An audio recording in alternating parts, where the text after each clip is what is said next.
Welkom.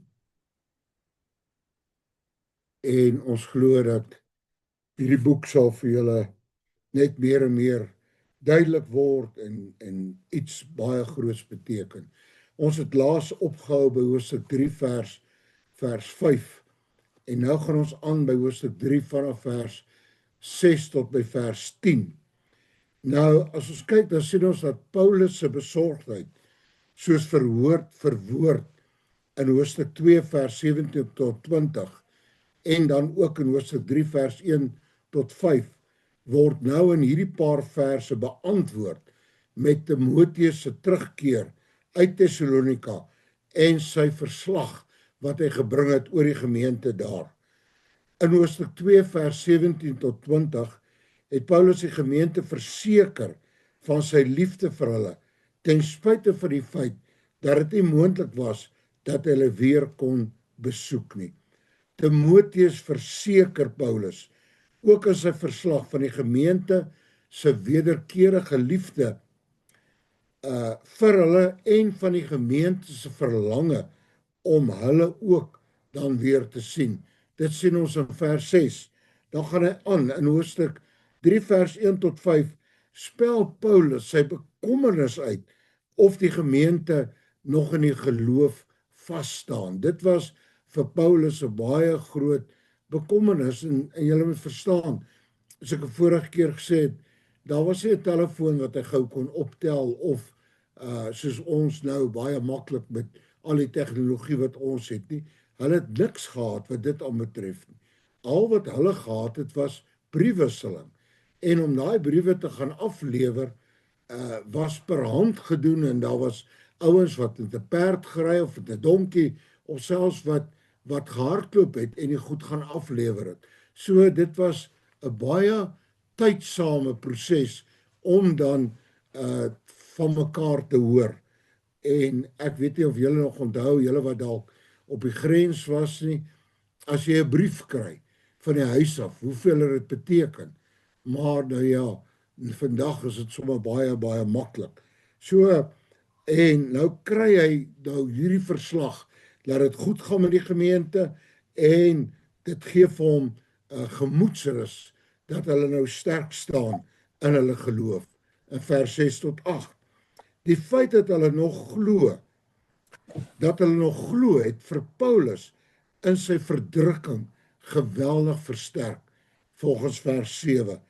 En dan kom Paulus se besorgdheid skemer tog weer deur daar in vers 10 waar hy die begeerte uitspreek om hulle van aangesig tot aangesig te sien om aan te vul wat nog aan hulle geloof ontbreek. So Paulus, dit was sy begeerte want hy ten spyte van die goeie verslag wat hy gekry het en al hierdie dinge het hy tog nog 'n begeerte om hulle regtig van aangesig tot aangesig te sien. So kom ons kyk nou na hierdie paar verse afsonderlik. Vers 6.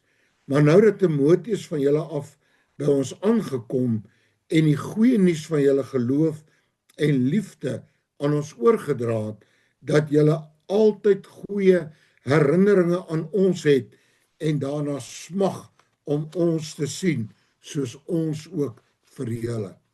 Nou die woord wat hierdie vers mee begin met maar, dit dui op 'n oorgang in Paulus se argument. Hierdie oorgang sluit 'n kronologiese verandering van die apostels se vorige besorgdheid in 3 vers 1 tot 5 en dan gaan dit oor na sy huidige dankbaarheid, soos wat ons dan lees in vers 6 tot by vers 10. Die bywoord nou dat aan die begin van die sin is 'n aanduiding van die verandering in sy gemoedstoestand. Hierdie terugkoms van Timoteus stem waarskynlik ooreen met Timoteus en Silas se aankoms uit Macedonië, soos wat ons lees in Handelinge 18 vers 5, waar hulle by Paulus aangekom het, wat dan ook Paulus het onlangs uit Athene vertrek en hy's nou besig om in Korinthe te bedien. En dit is dan waar hulle weer by hom aangesluit het. Nou Timoteus het teruggekom met baie goeie nuus en sy positiewe verslag was die rede vir Paulus se dankbaarheid. Die goeie nuus behels in die eerste plek hulle geloof en dan ook hulle liefde. Timoteus bring die goeie nuus dat die Tessaloniërs nog sterk staan in die geloof ten spyte van die verdrukking wat hulle van hulle medeburgers ontvang het. Ons het dit gesien in die vorige gedeeltes dat hierdie gemeentes het swaar gekry omdat hulle medeburgers wat saam met hulle nog gebly het, kon hierdie ding nie verstaan dat van hulle skielike Christendom nie, en hulle het swaar gekry. Hulle het hulle verdruk en hulle was nie goedgesind nie. So dit was vir Paulus 'n groot aanmoediging dat hulle ten spyte van hierdie verdrukking dan nog sterk staan. Die woord liefde hier verwys heel waarskynlik na die Tessaloniërs se toegeneentheid teenoor Paulus ten spyte van die feit dat hy nie kon terugkeer vir 'n tweede besoek nie. As die woord liefde net 'n gedagte is van die Tessaloniërs se toegeneentheid heens Paulus, word dit in die volgende sinsnede in geen onduidelike terme uitgespel nie. Hy sê daar dat julle altyd goeie herinneringe aan ons het en daarna smag om ons te sien, soos ons ook vir julle. Die byvoeging van die goeie gee die uitdrukking dat julle altyd herinneringe aan ons het. Dit gee daai woord goeie, gee daardie uitdrukking ekstra warmte. Met ander woorde, Paulus sê hierso, ons verlang na julle, maar so kom ons agter dat julle ook na ons verlang. En dit vertel dat daar 'n wederwysige liefde bestaan het tussen Paulus en hierdie gemeente. Hulle was regtig waar baie toegeneë teenoor mekaar. Nou, die bywoord altyd wat daar gebruik word, benadruk dan ook die voortdurende aard van hierdie toegeneentheid. So dit was nie maar net soos wat ons nou sê in goeie Afrikaans, as ek dit so kan sê, 'n fly by night. Ek meen, soos wat ons maar sê, iemand het net so tydelike ding nie. Dit was iets wat, daar was substansie daarin. Daar was werklik waar 'n diep toegeneentheid teenoor mekaar wat aangehou het. Dit was nie net so kort en dan was dit verby nie. En die intensiteit van die gemeente se gevoel teenoor Paulus word dan verder beklemtoon in die volgende frase waar hy sê daarna smag om ons te sien. Met ander woorde, Paulus sê hierso, hierdie gemeente het nie net gesê ag, ons sal wat wil gee om jou weer te sien nie. Daar was 'n intense begeerte. Dis waar die woord smag vandaan kom. Ons smag, hulle smag om hulle weer te sien. En dit was ook Paulus se smagting geweest. Die Tessaloniërs het 'n intense verlange gehad om hulle geestelike vader weer te sien. Hierdie was egter 'n wederkerige gevoel met die byvoeging soos ons ook vir julle. So julle kan nou sien, daar was werklik waar hulle het sterk gestaan in hulle geloof, maar hulle liefde vir Paulus het nie afgekoel nie. Daar was 'n werklike toegeneentheid heens hom en dan ook net soos wat sy liefde vir hulle ook nie afgekoel het nie. En dit is dan ook wat hy skryf, en dan gaan hy verder in vers 7. Dan sê hy is ons wat julle betref, broers en susters, te midde van al ons nood en verdrukking, vertroos deur julle geloof. Onthou net Paulus hulle, ek meen, ons het die vorige keer ook gesê, hulle het baie verdrukking gehad. Daar was nie, dit was nie maanskyn en rose wat hulle gehad het om die Here te dien nie. Dit was 'n stryd. En hy sê te midde van hulle verdrukking wat hulle gehad het, was die troos daar dat Tessalonisense vas staan in hulle geloof. Net soos Paulus Timoteus gestuur het om die gemeente in hulle geloof te versterk en te bemoedig, volgens 3 vers 2, is Paulus hulle nou te midde van nood en verdrukking vertroos deur Timoteus se goeie verslag oor die Tessaloniërs se geloof. Die terme nood en verdrukking is 'n algemene beskrywing van die swaar kry wat Paulus beleef het vir sy Christelike geloof. Soos ek nou ook gesê het, dit was 'n algemene ding, dit was nie sommer net so iets wat verbygegaan het nie. Ons lees ook dat Paulus by 'n later geleentheid vir die Korintiërs geskryf het, dat beproewings 'n konstante metgesel in sy lewe was. Ons sien dit in 2 Korintiërs 4 vers 8 tot 12, hoofstuk 6 vers 4 tot 5, hoofstuk 11 vers 23 en tot by vers 28. Hy beklemtoon die feit dat die Tessaloniërs nie alleen staan in hulle beproewings nie. Hy staan saam met hulle, want hy beleef dit ook. Julle weet tog self dat as jy iets self beleef, dan het jy 'n beter gevoel as gevolg van jou ervaring waardeur die ander persoon gaan, wat deur dieselfde ding gaan, waardeur jy dan ook gegaan het. So op hierdie manier versterk hy die band wat tussen hom en die gemeente bestaan het. Die element in die Tessaloniëse lewe wat Paulus vertroos en bemoedig, is dan ook hulle geloof. Die klem is hier op hulle. Met ander woorde, hulle geloof is vir Paulus 'n bemoediging. So dit is dan 'n wonderlike saak van hierdie wederwysige gevoel wat tussen die apostel en nou ook sy medewerkers en hierdie gemeente bestaan het. En onthou net, hierdie was die heel eerste brief wat Paulus geskryf het. En hierdie gemeente het regtig waar baie sterk vasgestaan in die Here. Nou skryf Paulus in vers 8, want nou leef ons mits julle vas staan in die Here.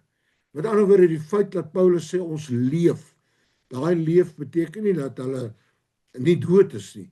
Dit beteken dit het 'n waarde gegee aan hulle lewe, die feit dat hierdie mense vas in die Here bly staan.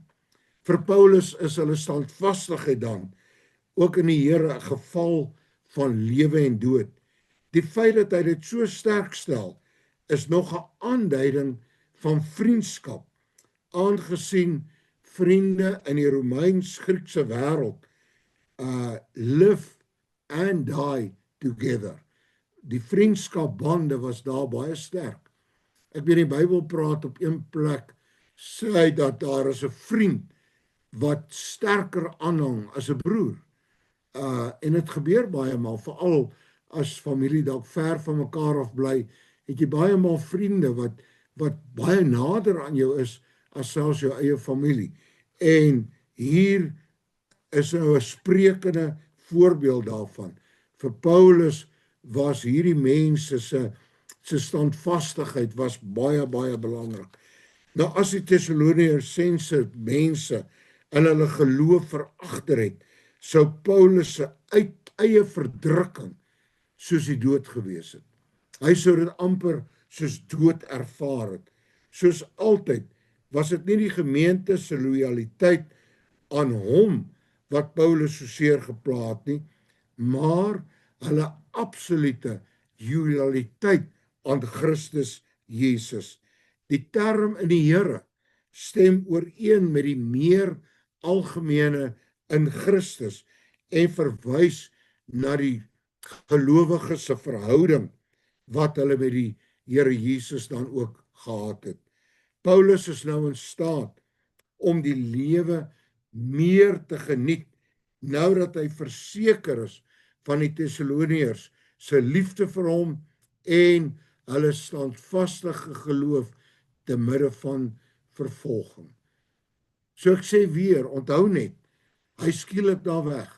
Hier sit hy, en hy was eers dan in Athene, en toe hy verder weg, na Korinthe toe, en hier sit hy en hy wonder, hoe gaan dit? En hier kom Timoteus terug, met hierdie goeie boodskap, en dit het vir hom soveel beteken, dit was amper vir hom, soos lewe, wat hy het opnuut weer die lewe kon geniet, van dankbaarheid, vir dit wat die Here besig is om in hierdie gemeente te doen. Die Nuwe Lewende Vertaling druk dit baie duidelik uit. Hy sê, want toe dit blyk dat julle sterk staan in julle verhouding met die Here, het ons weer begin leef. So kan julle sien, voordat hy geweet het hoe dit daar gaan, was dit vir hom baie erg. Ek meen, jy kan maar net dink, as jy graag van iemand iets wil hoor en jy hoor niks, kan jy dink, waartoe het hy gegaan, vir hulle gebid en gedra en alles, en hier kry hierdie goeie nuus, en nou sê die woord, dit was vir hom, asof hy weer begin leef het, of asof hy weer die lewe kon geniet het, met die wete, hierdie mense gaan sterk aan in hulle geloof. Prys die Here daarvoor. Skoon tog. Vers 9. Watter dank kan ons immers na behore aan God bring oor julle, vir elke vreugde oor julle wat ons voor God het.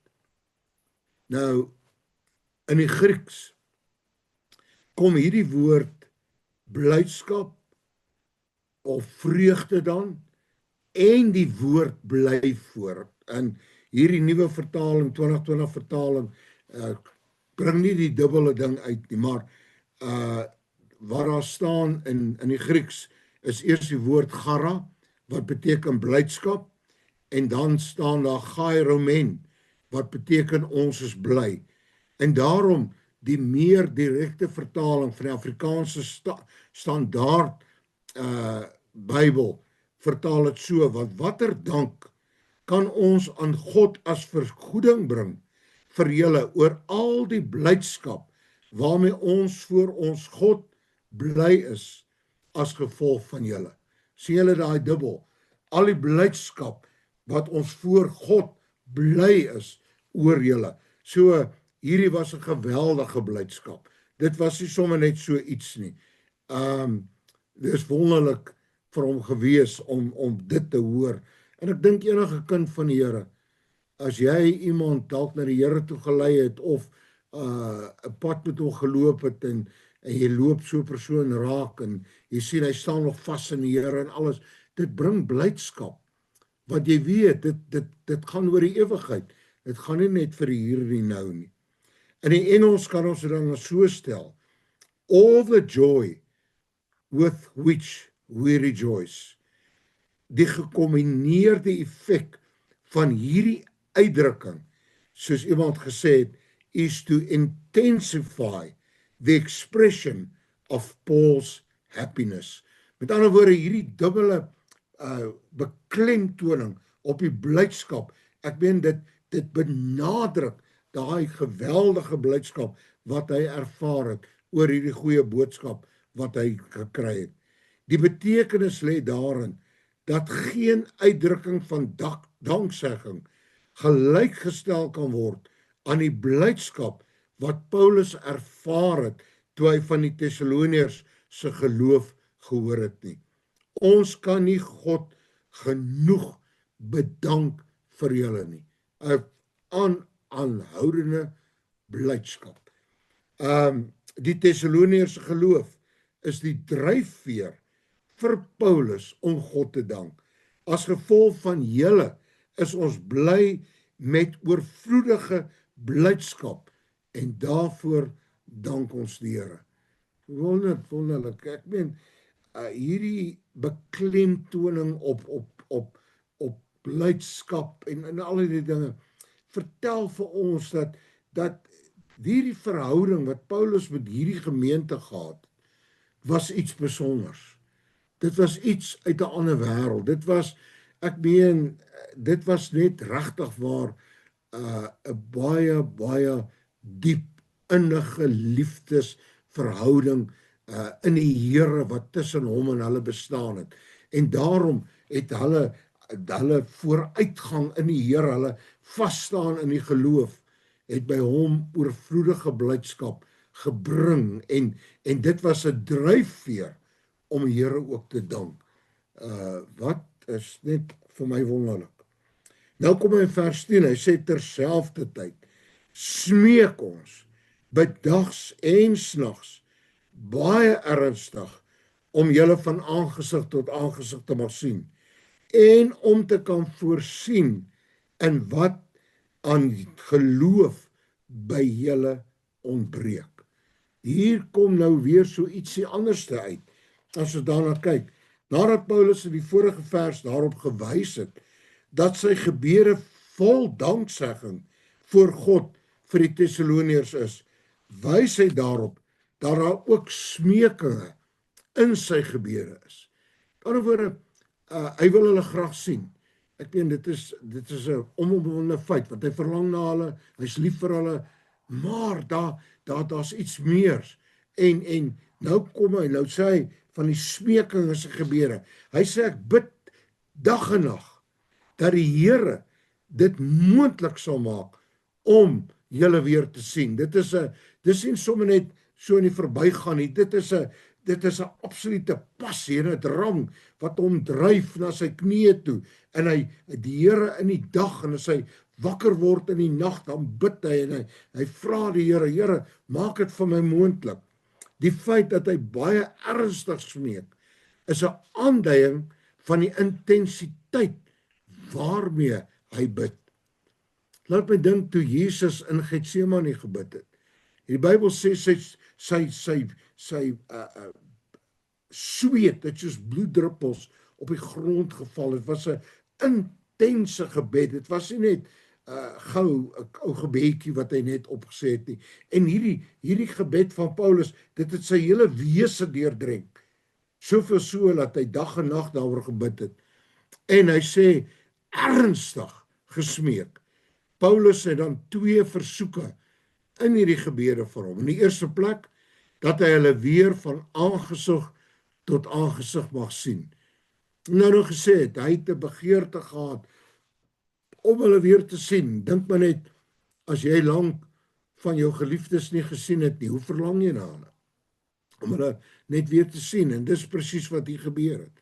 Nou, hy het alreeds hierdie begeerte van tevore bekend gemaak in Hoofstuk 2 vers 17 en ook in 3 vers 7. Maar om hier te vermeld dat 'n deel van sy gebedslewe vorm, herbeklemtoon sy vaste voorneme om weer na hulle toe terug te keer. Ek meen, dit was 'n groot ding by hom. In die tweede plek verduidelik hy dan waarom hy wil terugkeer. So, dit gaan nie net oor sy groot verlange na hulle nie. Hy sê, aangesien hy skielik van hulle moes weggaan, vertel hy nou vir sy bekeerlinge waarom hy wil terugkom. Hy sê, om te kan voorsien wat in hulle geloof ontbreek. Met ander woorde, ten spyte van die feit van sy blydskap, sy vreugde oor hulle geloof en alles, het hy besef dat hulle nog onderrig nodig. Hulle het nodig om nog meer te groei in hulle geloof, en hy wil dit graag vir hulle doen. Ek meen, Paulus het 'n gedagte dat die geleentheid om hulle te besoek hom in staat sal stel om verdere persoonlike onderrig en aanmoediging aan hulle te gee.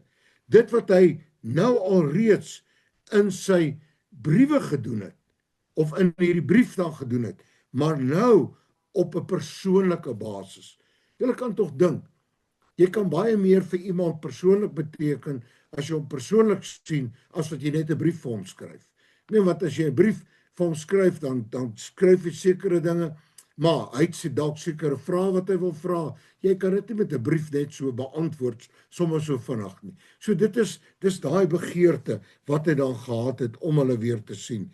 Hy wou die behoefte aan 'n diepe verhouding en wandel met die Here aanspreek. Timoteus is gestuur om met die taak te begin, Hoofstuk 3 vers 2. Maar Paulus stel hulle in kennis dat hy nog wens om na hulle te kom, om hulle persoonlik in hulle geloofslewe aan te moedig. Op hierdie oomblik staan die brief dan op hierdie oomblik is die brief dan ook staan die brief in vir sy persoonlike teenwoordigheid. Maar dis 'n wonderlike brief, maar die persoonlike teenwoordigheid is tog baie meer. Ons moet onthou dat hierdie gelowiges uit absolute heidendom kom en nodig het om onderrig te word in die Christelike leer en wandel. Ek meen hulle het dit baie nodig gehad. En dit is Paulus se begeerte om dit op 'n persoonlike basis dan vir hulle te kom doen. Want ons kan maar net so sê enige bekeerling en selfs meer volwasse Christene vandag nog het voortdurende onderrig en aanmoediging in hulle Christelike lewe nodig. Ons het dit almal nodig. Hierdie gemeente het dit nodig gehad en ons ook. Maar omdat hulle uit soveel heidendom gekom het, was dit sy begeerte. Dis dan hierdie paar verse wat saamgevat word, kan ons sien Paulus se groot verlange, sy begeerte om hulle weer te sien, sy dankbaarheid dat hulle vir Paulus hulle ook lief is en dat hulle vas staan in hulle geloof met die Here, maar dan sy begeerte om hulle te sien omdat hy na hulle verlang, maar ook omdat hy hulle geestelik wil aanmoedig en onderrig, maar nie net sommer met 'n brief nie, maar ook van aangesig tot aangesig. Kom ons bid saam. Dankie Vader, dat ons weer eens om u woord kom vergader. Ek wil bid dat die Heilige Gees hierdie woord verder in ons harte sal ingrafeer. Here, dat ons ook in ons liefde vir u en ook ons liefde vir mekaar sal groei en dat ons sal vas staan in die geloof en Here, laat ons geloof ook baie dieper en sterker sal word elke dag. Baie dankie in Jesus se wonderlike naam. Amen.